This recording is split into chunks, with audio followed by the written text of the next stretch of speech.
Welcome to the Understanding the IELTS Reading Tests module. Now here's a brief overview of the IELTS Reading Test. If you're taking IELTS to study abroad, then you will take the Academic IELTS Reading Module.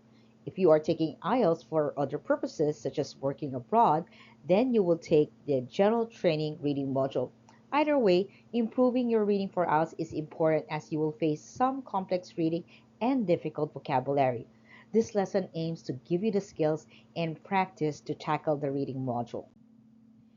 Both IELTS reading tests, academic and general training, aim to assess the following skills. First would be reading for gist. Number 2, reading for main ideas. Number 3, reading for details. Number 4, understanding inferences and implied meaning. Number 5, recognizing a writer's opinion. Number 6, attitudes and purpose.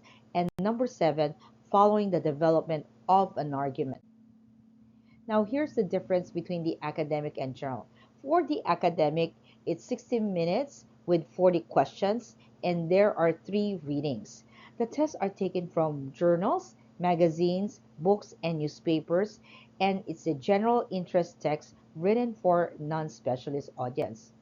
For the general, it's also 60 minutes long and also 40 questions. However, there are 5 to 6 readings. The texts are taken from advertisements, it could be booklets, leaflets, manuals, notices, newspapers, and magazines. And texts are more related to everyday life, work, and general interests. Now let's move to the Academics IELTS reading module first. Now, in terms of the reading passages, there are 3 reading passages with a total of around 2,150 to 2,750 words. And these texts are taken from journals, magazines, books, and newspapers. All of the topics are of general interest, and the texts have been written for a non-special audience. And the readings are intended to be about issues that are appropriate to candidates who will enter postgraduate or undergraduate courses. At least one text will contain detailed logical argument. One of the text may contain nonverbal material. It could be graphs, it could be illustrations, or it could be diagrams. Now, if there are technical terms which you may not know in the text, then a glossary is provided, and then the text and questions become more difficult through the paper. Now, in terms of the instructions, they are clear and very easy to follow, and you'll be provided with examples of any unfamiliar question types. Text and questions appear on a question paper which you can write on but not take away from the test room. You must answer all the questions on an answer sheet during the 60 minutes, and there is no extra time at the end to transfer your answers to an answer sheet. Now, the position of the question varies. Some of the question may come before the passage or some can come after the passage, and it will depend on the question type. Now, let's move on to the general training module.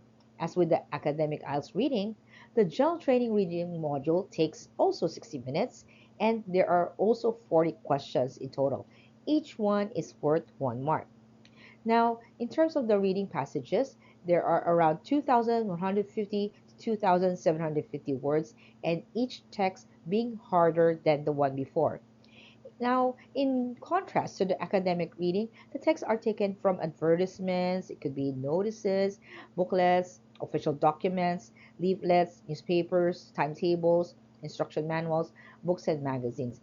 And they are all authentic passages. And these are texts that you're likely to have to deal with daily in an English-speaking country. Now, let's go through each section for the general training module.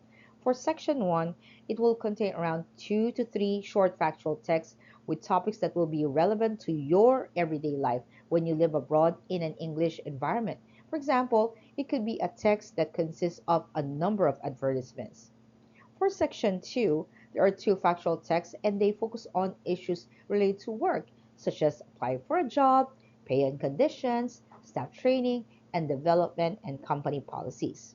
For section 3, in this section, it's longer and more difficult. It's a text on a topic of general interest. Now, here are the IELTS reading task sites that you will encounter in both the academic and general training module. So first, it could be short answer questions, and then you might also encounter multiple choice. Number 3, sentence completion. notes, summary, diagram, flowchart, table completion, choosing a heading for a paragraph, and then number 6, identification of writer's views, claims, or the yes, no, not given, identification of information, true, false, or not given, and classification, and lastly, matching lists and phrases. We will tackle each of these reading task types in the next coming days.